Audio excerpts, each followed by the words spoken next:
पिछली रात की हलचल के बाद याशी की आंख सुबह जल्दी खुल गई। कमरे में अब भी हल्की सी ठंडक थी, जैसे कोई अभी अभी बाहर गया हो। उसने सबसे पहले डायरी उठाई। पेज पलटते ही एक सूखा गुलाब गिरा। 28 नवंबर, 6 साल पहले। आज मैंने उससे पहली बार बात की। वो लड़ रही थी प्रिंसिपल से, क्योंकि उसे हॉस्टल का वही कमरा चाहिए था जो मुझे मिला। नाम था उसका अन्वी। मैंने उसकी आंखों में देखा था और मुझे यकीन हो गया, ये लड़की मेरी जिंदगी बदल देगी।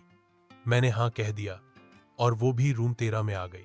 हम दोनों एक ही कमरे में। और उस रात मैंने पहली बार महसूस किया, मोहब्बत डर से ज्यादा ताकतवर होती है। याशी जोर से हंसी।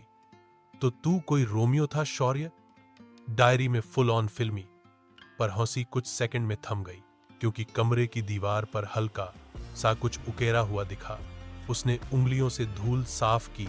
लिखा था, Aanvi loves Shaurya, room 13 till the end. रात। याशी अब कमरे में अकेली थी। बाकी लड़कियां उसे अब भूतिया लड़की कहने लगी थी। वो बेड पर बैठी डायरी का अगला पन्ना पढ़ रही थी। 1 दिसंबर, 6 साल पहले। अन्वी की आंखों में कुछ था। वो हर रात चुपचाप खिड़की के पास खड़ी रहती। मैंने पूछा, क्या देख रही हो? वो बस बोली, शांति। पर मुझे उसकी आंखों में डर दिखता था। शांति नहीं, कोई इंतजार था वहां। उसने एक रात कहा, अगर मैं ना रहूं तो ये कमरा मेरा हिस्सा रहेगा। और उसने मेरी उंगलियों में एक काले धागे की अंगूठी बांधी। तभी से ये कमरा बदल गया।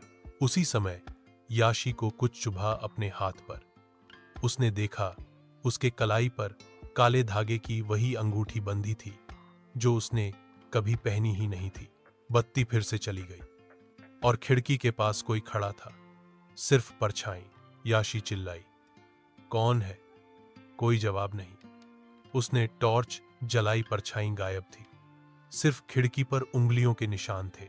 अगले पन्ने में लिखा था, मैं जानता हूं एक दिन कोई आएगा जो इस कमरे को फिर से जिंदा करेगा। अगर तुम ये पढ़ रहे हो तो शायद तुम ही वो हो। लेकिन याद रखना, अन्वी आज भी इस कमरे में है, तुमसे मिलने के लिए इंतजार में। To be continued.